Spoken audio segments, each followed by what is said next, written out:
السلام علیکم ورحمۃ اللہ وبرکاتہ۔ الحمدللہ رب العالمین والصلاة والسلام علی سید الانبیاء والمرسلین وعلی آلہ واصحابہ اجمعین ومن تبعہم بإحسان الی یوم الدین، اما بعد۔ قال اللہ تبارک وتعالی فی القرآن المجید والفرقان الحمید: لن تنالوا البر حتی تنفقوا مما تحبون۔ محترم سامعین اور ناظرین کرام، آج تراویح کی نماز میں چوتھے پارے سے ابتدائی نصف یعنی چوتھے پارے کے آدھے پارے کی تلاوت کی گئی ہے۔ سورہ آل عمران میں سے تقریباً 96 آیتیں پڑھی گئی ہیں۔ انہی آیتوں میں سے چند آیتیں میں نے تفسیر کے لیے منتخب کی ہیں۔ اللہ رب العالمین سے دعا ہے کہ الہ العالمین ہم کو سچ کہنے کی اور ہم تمام کو اس پر عمل کرنے کی توفیق عنایت فرمائے۔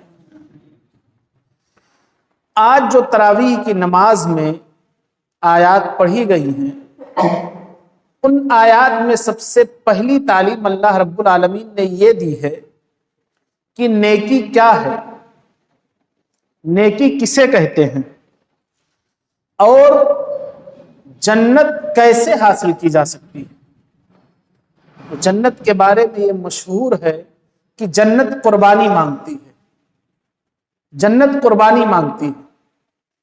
اللہ تبارک و تعالی نے جب سورہ آل عمران کی آیت کریمہ نازل کی، لن تنالوا البر حتی تنفقوا مما تحبون، کہ نیکی اس وقت تک نہیں حاصل کر سکتے جب تک کہ اللہ رب العالمین کے راہ میں اپنا سب سے محبوب مال نہ خرچ کر دو۔ یعنی اللہ رب العالمین کے راستے میں جب محبوب مال خرچ کریں گے تب اللہ رب العالمین کے یہاں وہ قابل قبول ہوگا۔ جب یہ آیت کریمہ نازل ہوئی، ابو طلحہ انصاری رضی اللہ عنہ، جن کا سب سے محبوب جو مال تھا وہ بیروحہ نامی باغ تھا، اللہ کے رسول صلی اللہ علیہ وسلم کی خدمت میں حاضر ہوئے اور کہنے لگے کہ نبی اکرم صلی اللہ علیہ وسلم، یہ بیروحہ نامی جو باغ ہے وہ باغ مجھے سب سے زیادہ پسند ہے، میں اسے آپ کے حوالے کرتا ہوں، یعنی اللہ اور اس کے رسول صلی اللہ علیہ وسلم کے حوالے کرتا ہوں۔ نبی اکرم صلی اللہ علیہ وسلم نے کہا کہ نہیں، جاؤ، اس کے زیادہ حقدار آپ کے رشتہ دار ہیں، جاؤ اسے اپنے رشتہ داروں میں، اپنے چچا زاد بھائیوں میں، اپنے پڑوسیوں میں اسے تقسیم کر دو۔ اور انہوں نے ویسا ہی کیا۔ تو اللہ رب العالمین کی راہ میں ہمیں اپنا محبوب مال خرچ کرنا چاہیے۔ جو آیت کریمہ ہمیں سب سے پہلی تعلیم دیتی ہے وہ یہی ہے کہ اللہ رب العالمین کے راستے میں محبوب مال خرچ کیا جائے۔ جنت قربانی مانگتی۔ دوسری تعلیم جو آج کی تلاوت میں ہم نے سنی ہے وہ خانہ کعبہ کی تاریخ بتلاتی ہے۔ یہود کچھ اللہ کے رسول صلی اللہ علیہ وسلم سے کہتے تھے کہ نبی اکرم صلی اللہ علیہ وسلم نے بیت المقدس چھوڑ کر کے خانہ کعبہ کی طرف رک کر کے نماز پڑھنے لگے۔ تو اللہ تبارک و تعالی نے یہ تاریخ بتلائی کہ نہیں، سب سے پہلی مسجد جو روئے زمین پر بنائی گئی وہ خانہ کعبہ ہے۔ ابو ذر رضی اللہ عنہ کی حدیث ہے، ابو ذر رضی اللہ عنہ نے اللہ کے رسول صلی اللہ علیہ وسلم سے پوچھا کہ روئے زمین پر سب سے پہلے مسجد کون سی تعمیر کی گئی؟ تو آپ صلی اللہ علیہ وسلم نے بتلایا کہ خانہ کعبہ۔ کہا اس کے بعد؟ کہا بیت المقدس۔ پوچھا کہ دونوں کے درمیان کتنے دنوں کا فاصلہ ہے؟ آپ صلی اللہ علیہ وسلم نے فرمایا کہ 40 سالوں کا فاصلہ۔ یعنی خانہ کعبہ پہلے بنائی گئی ہے جسے ابراہیم اور اسماعیل علیہ السلام نے مل کر بنایا ہے، اور دوسرا جو قبلہ تھا یا مسلمانوں کا قبلہ اول جو تھا بیت المقدس جس کی طرف اللہ کے رسول صلی اللہ علیہ وسلم نبی بنائے جانے سے لے کر کے ہجرت کرنے کے 16 یا 17 مہینہ بعد تک آپ بیت المقدس کی طرف رک کر کے نماز پڑھ رہے تھے. اس کو حضرت ابراہیم علیہ السلام اور ان کے دوسرے بیٹے اسحاق علیہ السلام نے بنایا تھا.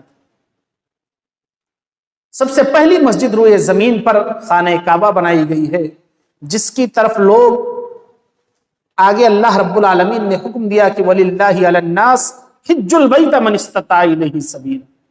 جو شخص صاحب مال ہے، اللہ رب العالمین نے اتنا مال دیا ہے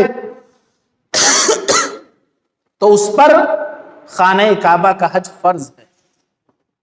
نبی اکرم صلی اللہ علیہ وسلم کی حدیث ہے کہ تابعوا بین الحج والعمرہ، حج اور عمرہ بار بار کرو، حج اور عمرہ بار بار کرو. فإنهما ينفيان الفقر والذنوب، یہ دونوں یعنی حج اور عمرے یہ دونوں گناہوں کو ایسے ہی ختم کر دیتے ہیں جیسے بھٹی سونے اور چاندی سے زنگ کو ختم کر دیتی. یہ معاملہ حج اور عمرے کا ہے، یہ اس کی فضیلت ہے. تیسری تعلیم جو آج تراویح کے نماز میں پڑھی گئی ہے، اللہ رب العالمین اتحاد و اتفاق کا حکم دیتا ہے کہ اللہ رب العالمین کی رسی کو مضبوطی سے تھام لو. اللہ کی رسی کب ہم مضبوطی سے تھام سکتے ہیں؟ جب ہم قال اللہ و قال الرسول، اللہ تبارک و تعالی نے یہ کہا اور نبی اکرم صلی اللہ علیہ وسلم نے یہ کہا، جب ہم اس پر عمل پیرا ہو جائیں گے، کوئی بھی بات ہو، کیسی بھی بات ہو، کسی کی بھی بات ہو، جب ہم اس کو اس میزان پر رکھیں گے، اس ترازو پر لا کر کے تولیں گے کہ کیا اللہ نے کہا ہے، کیا رسول اللہ صلی اللہ علیہ وسلم نے کہا ہے، نبی اکرم صلی اللہ علیہ وسلم کی اس پر مہر لگی ہوئی ہے، صحابہ کرام رضی اللہ عنہم اجمعین کا اس پر عمل ہے، جب اس کسوٹی پر ہم تولیں گے تب ہمارے درمیان اتحاد و اتفاق ہو سکتا ہے. اللہ تبارک و تعالیٰ نے یاد دلایا کہ یاد کرو تم تو جہنم کے گڑھے کے ایک دم قریب پہنچ چکے تھے. اللہ رب العالمین نے یہ احسان کیا کہ تمہارے دلوں کے اندر اللہ رب العالمین نے الفت و محبت ڈال دی، پھر تم ایک دوسرے کے بھائی بھائی ہو گئے. عرب کا قبیلہ کیسا تھا ہم میں سے ہر شخص جانتا ہے، ان کی تاریخ ہم نے سنی ہے، بہت سارے واعظ اور خطبوں میں ہم نے سنا ہے کہ عرب ایک دوسرے کے خون کے پیاسے تھے. لیکن جب اسلام کی تعلیم آئی، انہوں نے اللہ اور اس کے رسول صلی اللہ علیہ وسلم کی تعلیمات کو اپنی زندگی میں جیسے پرویا، اس پر عمل کرنا شروع کیا، اپنی زندگی میں جیسے داخل کیا، معاملہ یہ ہوا کہ ایک دوسرے کے شیدائی ہو گئے، ایک دوسرے کے جانثار بن گئے. جو ایک دوسرے کے خون کے پیاسے تھے وہ ایک دوسرے کے لیے اپنی جان دے دینا گوارا سمجھتے تھے، لیکن اپنے بھائی کو تکلیف نہ پہنچے یہ چیز گوارا نہیں کرتے تھے. اتحاد و اتفاق کی صرف ایک ہی شرط ہے کہ ہم اللہ اور اس کے رسول صلی اللہ علیہ وسلم کے بتائے ہوئے طریقے پر عمل پیرا ہو جائیں تو ہمارے اندر اتحاد ہو سکتا ہے. ایک چوتھی تعلیم، خیر امت کے اوصاف بتلایا قرآن نے کہ خیر امت کے اوصاف کیا ہیں، اس کے اسباب کیا ہیں. کنتم خیر امت اخرجت للناس، اللہ تبارک و تعالیٰ نے کہا کہ تم ایک ایسی امت ہو جو اس لیے نکالی گئی ہو کہ لوگوں کو بھلائی کا حکم دو اور برائی سے روکو. یہ صفت ہم میں سے ہر ادنا سے ادنا شخص کے اندر ہونی چاہیے کہ وہ بھلائی کا حکم دے، لوگوں کو برائی سے روکے. نبی اکرم صلی اللہ علیہ وسلم کی حدیث ہے کہ اگر کوئی شخص کسی کو برائی کرتا ہوا دیکھے اور اس کے اندر اتنی طاقت ہے کہ وہ اپنے ہاتھ سے روک سکتا ہے تو اسے اپنے ہاتھ سے روک دے. اگر ہاتھ سے روکنے کی طاقت نہیں ہے تو زبان سے روک دے، اور اگر زبان سے بھی روکنے کی طاقت نہیں ہے کہ اگر کہیں زبان سے روکا تو یہ شخص الٹا ہمارے اوپر کچھ الزام لگا سکتا ہے یا ہمیں برا بھلا کہہ سکتا ہے، تو اس شخص کو دل میں برا جانے.